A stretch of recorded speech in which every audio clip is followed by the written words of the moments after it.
23-year-old Sazan is one of thousands of young Iraqi Kurds who have made the move back to Erbil. She left to Australia with her family as a child. Returning to Iraq nearly 10 years later wasn't easy. Her experience led her to start blogging, helping other people make the move.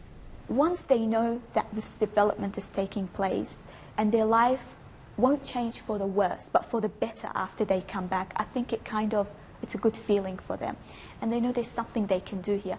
I always say, pack your luggage with the certificates you have, the degree you have, all the languages you have, and come back, basically. Because if you have those, there's a lot you can do here.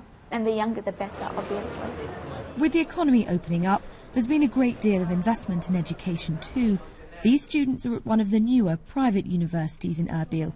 Lessons are taught in English. Students here are positive about their future, but it's not always easy. Here in Kurdistan, if you know English, if you have computer skills, it will be good. You can find a job. But if you don't have these two things, it will be a little bit difficult for you. Right now they're getting trained. A lot of good staff are coming from abroad and here, so it's becoming more competitive. It's a developing country, so it's not as easy as we want it to be, but the government is supporting our people, our youth. The speed at which Kurdistan has developed has its opportunities and, of course, its drawbacks. We need, for every graduate group, we need at least 5 years of investment. And we noticed now that oil companies are approaching us. They have a lot of specific demands for skills, not only within oil industry, but also within other management skills, computing skills.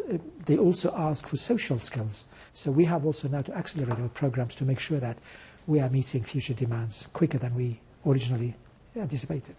With the investment that this region has seen in the past decade, the opportunities for young graduates are better than ever. But still, much more needs to be done. And like many other parts of the Middle East, the challenge now is to convince people to move away from government jobs and instead consider the private sector where the future growth will come from. This is one of the structural pressures on the promotion of the private sector in Kurdistan, where majority of the people are employed by the government. It's almost a policy that each year the government has to employ a certain number of people. And then what you can do with them, this is partially cultural, partially systematic that we have inherited, partially that political, that the parties, the ruling political parties have to take care of the people, given the historical context. But how they can deal with that is the promotion of the private sector, where there are increasing jobs for the people, where the government can stop hiring more people, or probably getting rid of so many false employed people in the public sector.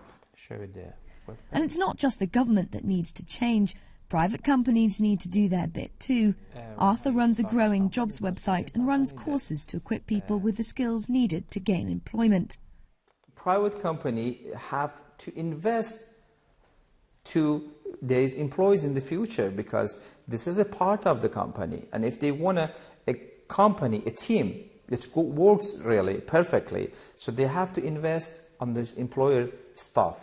And this is how we can help them to provide a better situation, a better understanding, and a better job market. Done with the blogging for the day, Sazan helps her mother prepare for a dinner party with old friends who are also in Australia. One thing's very clear for Sazan.